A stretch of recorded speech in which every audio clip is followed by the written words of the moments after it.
Facebook. This is my first time streaming to YouTube from this software, so I'm just going to check that I can see people's comments. I believe that they will come up, but if not, we'll just see how we go.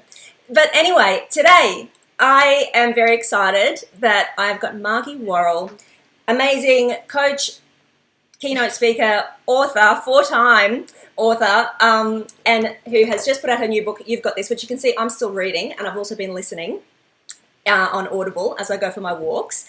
So Margie is here to join us to talk about all things faith over fear. I'm going to bring Margie on now. There we go. Hey Margie, good to have you here. Hello. I'm happy to be doing this experiment with you. This is a first. Super exciting. I can see we've got about 12 people who've just jumped on live. I'm just not sure I'm going to be able to see people's comments as we go, but that's probably okay. We'll come back to them afterwards. But Margie, thank you so much for your time. You are obviously based in Singapore, for anybody who doesn't know. And I know you've been posting pretty regularly on your own social media page, but this book was due out right when we all went into lockdown. You had a whole book tour planned. Mm-hmm. And then your husband was diagnosed with coronavirus. Yeah, like it all happened. This massive big shitstorm happened right in the middle of course, when I was supposed to be launching this book. And there's been no irony lost on me that writing a book about trusting ourselves and being grounded in our capacity to handle whatever life throws at us would happen to come out in the midst of a time when we all feel like the rug's been pulled out from beneath us and the ground beneath that. So, yeah, exactly. It's been pretty full on. It has been full on, and you're right. Like it's almost the worst timing, but the perfect timing for this book. So, do you want to? I mean, first of all, before we get to the book, actually, so just about you and living in Singapore and in the midst of this pandemic, because there's been a lot said about the differences in the ways different countries handle their response to a crisis like this. And Singapore's always kind of held up as a country that has done it really, really well. Can you just, for those of us who aren't in Singapore, can you just kind of give us a feel for, because you're not like restaurants are still open, all that kind of stuff is still going on in Singapore, is that right? Actually, no, not at the moment, but they were until a week ago. So Singapore responded immediately back in January. So in Singapore, there's, Australia Day balls and all sorts of, big events here, and any big events over 1,000 people were cancelled back in January. Wow, that's early. The rest of the world was kind of just going on their way. Singapore straight away put in a whole lot of measures. Like every time you went into a building, you had to get your temperature checked. So there was a lot of measures that went in really quickly to contain the outbreak. And so Singapore sort of slowly ramped up the measures just bit by bit versus some countries that sort of went from 0 to 100 in, 24 hours. Yeah. But last Tuesday, Singapore brought in a 28-day pretty hard lockdown. So all the restaurants closed except for takeout, all the gyms closed, my pool closed, and the kids all are doing virtual classes, and that's 28 days, which will finish in 3 weeks from now. But, yes, in the midst of all of that, I had just come out of a 2-week quarantine, a stay-at-home order, because my husband was diagnosed with COVID-19. So I literally came out of that midday on Friday, and within a few hours, the Prime Minister of Singapore was announcing we're all going back into lockdown. So I was like, short-lived freedom. You only just got out and you had to go back in. Yeah. And it's challenging, right? So is that, have they introduced the lockdown now because the cases are still increasing? They haven't really successfully. Yeah, so they actually contained it really, really well. But then as they brought back in Singapore citizens studying abroad, like students and other citizens who are professionals, they came back. A lot of them came back with coronavirus. So suddenly the numbers spiked from imported cases. My husband was an imported case. He had been in the United States and he landed in, 4 weeks tomorrow, and within a day was sort of not feeling so well, and within another day was in hospital, where he continues to be. But also in the local population, they have had a higher, community transmission. And in Singapore, there's actually a lot of migrant workers from Bangladesh and India that live in these big dorms, and it's now got into these dorms where a lot of these workers are living pretty close proximity, and that has absolutely spiked the numbers a ton in the last week, because there's, I don't know how many tens of thousands of them there are, but they live in very close living quarters, and now that it's in their population, it's really spiked. So, but I still take my hat off to Singapore for their measures. They've been really swift and decisive. Yeah, and there's got to be some sense of, that's reassuring, isn't it? I mean, I think early on here, we got to mid-March, and I know a few of us were kind of going, should we be doing more than what we're doing? And whereas other people seemed to be pretty oblivious to it.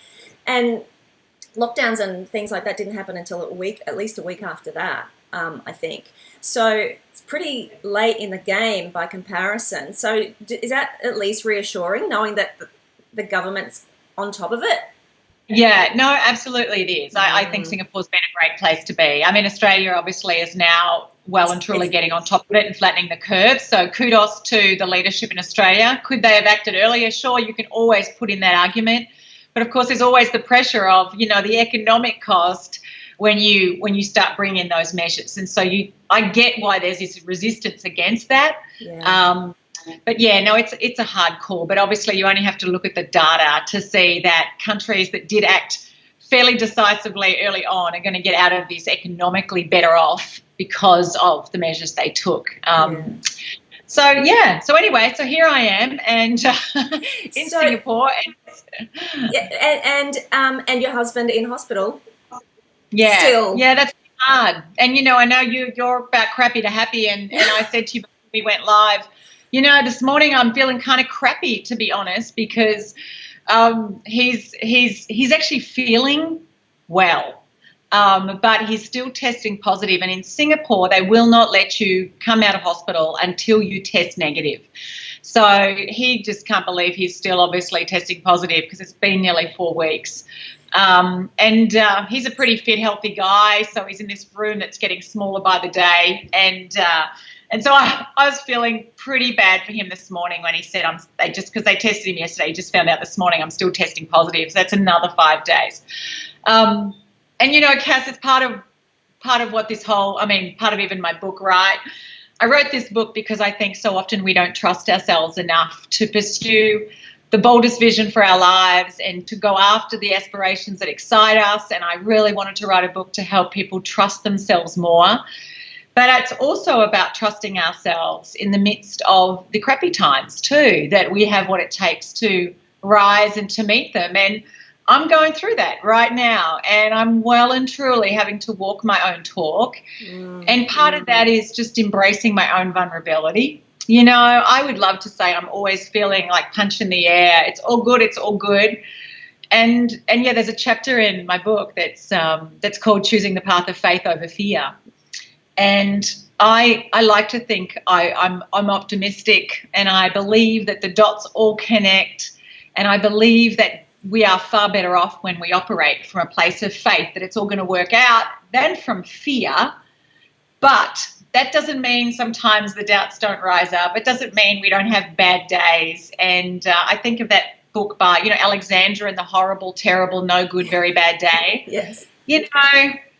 We all have those days, and that's part and parcel of what it is to be human. And I think to just embrace those emotions at times like this, for me, you've caught me right in the middle of a morning where, to be honest, I'm like, I wished I was talking to Cass saying, yes, it's all great. And I'm like, you know what, I'm having not a very good day. But I also, underneath it all, have a deep grounded faith that it will all work out. My husband will come home from hospital eventually. I know I said to him this morning, they can't keep you there forever, honey. Like, at some point you have to come home. But yeah, in the meantime, we've just got to just try and show up from that place of trusting ourselves, that we can handle it, and having faith that eventually the dots will all connect.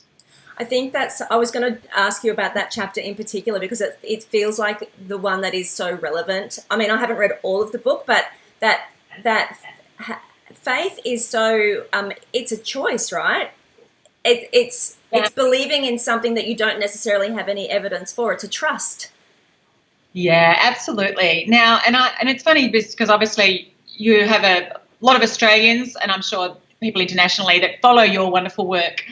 But faith, often when we use the word faith, people get triggered because they're like, don't start Bible bashing on me. Don't start giving me your religious stuff. Australia is a very secular country. And so when I even wrote that chapter, I was very mindful of how that made people react to that. It's like, what are you saying here? And, of course, a lot of us, this idea of karma, that karma knows your address, or that, that the universe has got your back. Anyone who believes in anything where there's some greater order at play, we're saying that there's a higher intelligence out there than beyond what's in my own head. And so, and even the research backs up that people who have some spiritual belief system are people who actually they thrive better in life. They have high levels of well-being.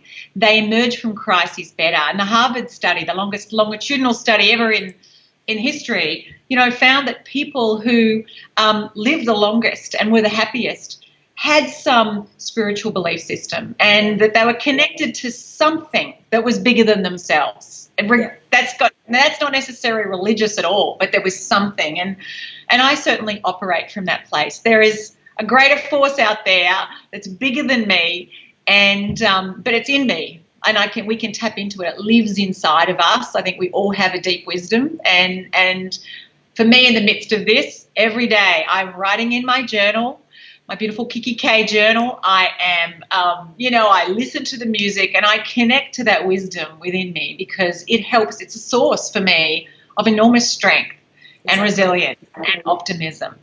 Yeah. And I think you're right. I think that, I do too. I have spiritual beliefs, not necessarily religious, but I think you're right. The research holds up for a start, and it is,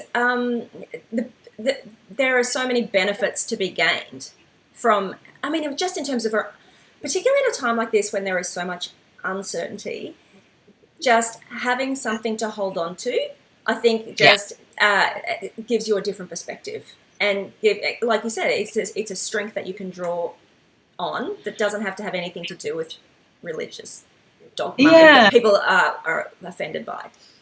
Yeah, I posted an article I wrote for Forbes on my Facebook page the other day. I wrote it on Good Friday. And I was raised Catholic. I'm Margaret Mary and 7 kids. And, yes, as a kid, my dad used to say, I see you being Mother Margaret Mary one day. Anyway, I never really felt the calling. And I'm one of those, I'm a very lousy cafeteria Catholic these days. But I wrote the article on Friday, Good Friday, because, we know just Easter, whether or not you're religious or not, our lives, Easter is an important, holy day in our calendar. And I wrote about faith in that. Anyone who wants to, you can find that on my Facebook page or go to Forbes. And as I wrote in that, having faith in something, in ourselves, the power that lives in us, in something bigger than ourselves, it doesn't necessarily change our situation. My husband is still in hospital. That's shitty. I have a son who's in New York in the midst of all of this too. But it expands our bandwidth, our capacity to deal with our challenges, and it transforms our experience of them. I've had so many people say to me, oh, you must be so stressed out about having Lachlan in the middle of New York in the midst of this. And I'm like, no, I'm not at all. He's got a lot of faith. I know he's fine. He's being sensible. He's being fine. He wanted to stay there through this. He lives in an apartment with some college friends. And I said, so no, I'm not over anxious at all. I like chatting to him every day, but I'm not over anxious at all because I have great faith that he'll be okay. And I think it can spare us a lot of stress because faith stops us focusing all the time on worst case scenarios. Instead going, you know what? I know it's going to be okay. I'm going to be okay. He'll be okay. My husband will be okay. And it helps us ride through these storms that much better off. one thing that I always say to people, to clients, to people I work with or whatever, is like none of us knows what the future holds. And if you're only making shit up in your head, why not imagine the best possible outcome? Like what is there really to be gained from always imagining if it's all made up anyway, like we don't really know. What is there to be gained from focusing always on the worst case scenario? So I think people maybe a lot of people are tricked into thinking that the worrying is that they're somehow going to prepare themselves for the worst, or they're somehow problem solving, when in fact they're really not. They're just causing themselves a whole lot of unnecessary angst.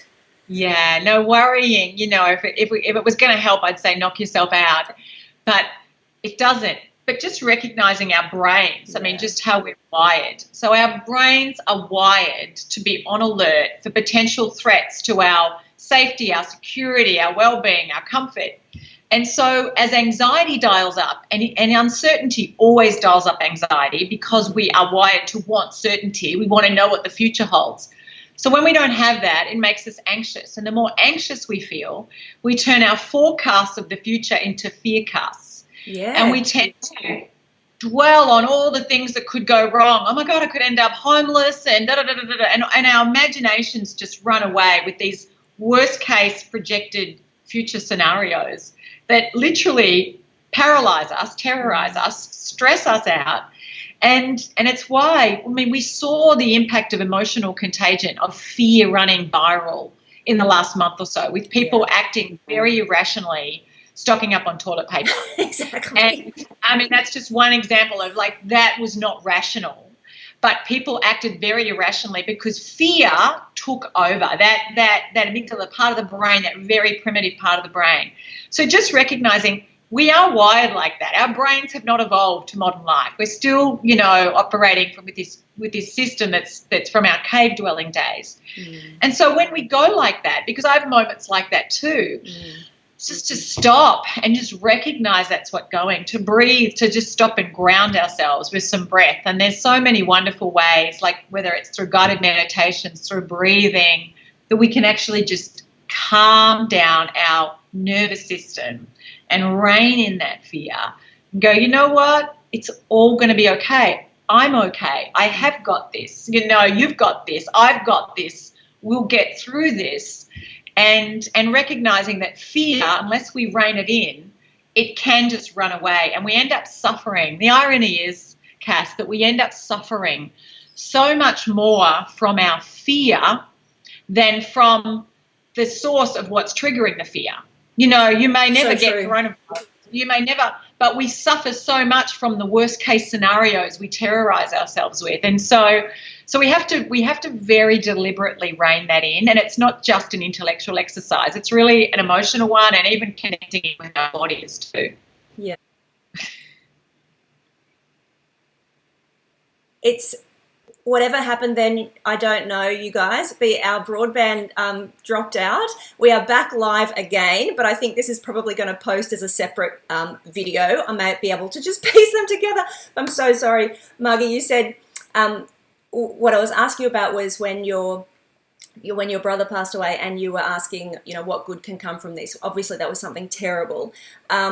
And that eventually you were able to find the good in that. And I wanted to ask you, is that a practice that you that you routinely kind of draw on, or like even now, like or during lots of other difficult and uncertain times you have faced? Yeah, well, I'm always looking for what good can come from this. And that doesn't mean it's not crappy and shitty and bad. Obviously, my brother's death was tragic. There was no, oh, well, it all worked out for the best. There was none of that. It was just tragic. Just like this pandemic. Over 100,000 people have died. That's just tragic. There's no, oh, yes, but that was a great thing. But that doesn't mean that we can't still draw and find good things in the midst of really bad things. And on an individual level and on a societal level too, which is, I feel really passionate around helping be a catalyst for how do we take as much good from this as possible. And I think Napoleon Hill, who wrote a book, Think and Grow Rich, many years ago, it's a quote that I love, and he said, in every adversity lays the seed of an equal or greater benefit. But here's the deal. The seed, we have to look for the seed. If all we're doing is looking at all the doors that have closed and all the stuff that we didn't want to happen, it wasn't fair, it's bad, it's blah, all the negative things, we're not going to see the seeds. And we also have to water the seeds. We have to continually work to create and cultivate the goodness in the bad situations. And then we have to be patient, which is not my strong suit, because I'm I'm waiting for the dots to connect. Dots, can you connect? Because I've been waiting a little while. And but I think just to recognize there is always good that can be found in the midst of bad. Doesn't deny the bad. And so, yes, I definitely experienced that with my brother Peter's death. And even right now in the midst of this, doesn't mean there's not lots of bad things, but there's always something good we can extract from it. Mm. And if we cultivate that we can look back and go, you know what? And for me, even with my brother's death, which was really sad. Just for anyone who hasn't read the book, he struggled for a long time with mental illness, and then he took his life. And I just remember arriving at a place that I just want to make sure I live my life in such a way that honours his life and his life he never lived, and my mental wellness. How can I take, that as a gift? A lot of people struggle with mental illness, and I haven't struggled with that in the same way that some people do, the way that he did. How can I use my gifts, my opportunities, my resources, my talents, my skills, in a way that really honours the suffering that he went through and that so many people go through? And it's why I do what I do. It's what gets me out of bed. It's what gets me through this period now, is how can I live on purpose in the most courageous way I can? How do I risk rejection and looking like an idiot and writing a book that maybe that not many people will buy or not, but I'm just going to make sure I write it anyway. Well, and I'm just going to do it because I don't want to look back one day and go, what if I trusted myself? What if I had just really heeded that calling I had? What if I had been braver? And to anyone listening, right now, ask yourself, if I was really operating from a place of faith and not fear, from courage and not scarcity and not doubt, from self-trust, what would I do right now? What would I do today? How would I show up differently? Where would I step up and be braver in what I'm doing with my life, in how I'm communicating with people, in the aspirations I'm setting myself towards? And that in itself can be something that is so good and can transform our experience of being alive. Yeah. It's a great message, and it's a great book. It is really like a pep talk, this book. Every time you read it, you go, yeah, Margie, I have got this. I wanted to ask you two quick questions, because we're talking a lot about this, obviously, the situation we're in at the moment with the coronavirus and how that's impacting all of us. Obviously, at the time that you wrote the book, you didn't know that this was going to be the situation, and this really was about, you can tell me, but this book is really about trusting yourself to pursue the highest vision that you have for your life, to be bold and be ambitious, right?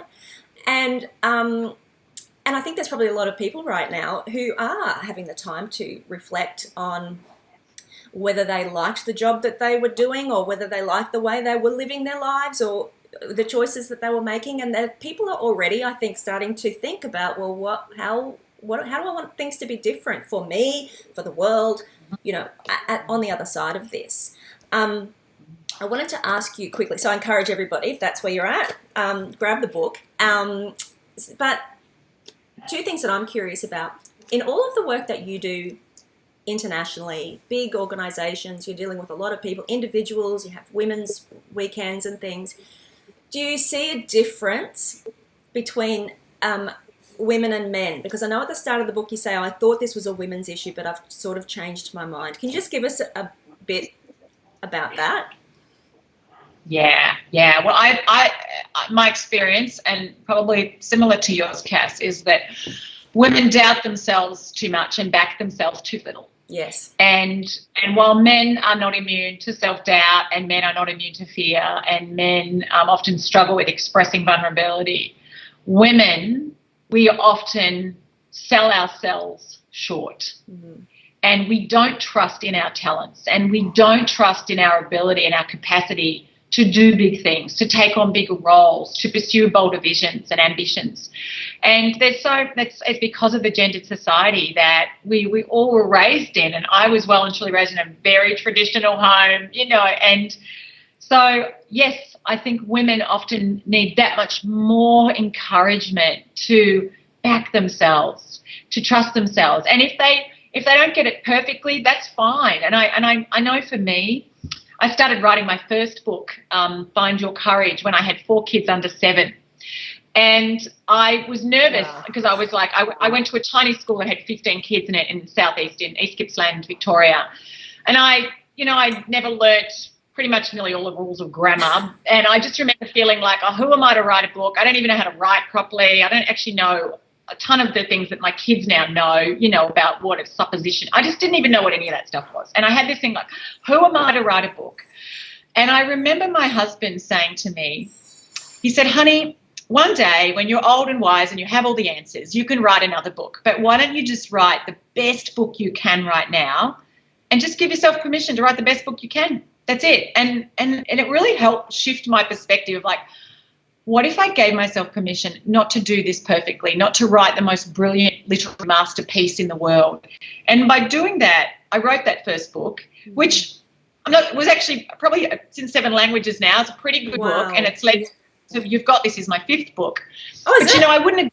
I thought that was, but my apologies. That's all right. I wouldn't have got to my 5th book had I not started with the first one, or even speaking or running women's weekends or any of the things. It's like we've got to give ourselves permission not to do things perfectly or think we have to be a master before we start out or have the most brilliant marketing plan or anything else.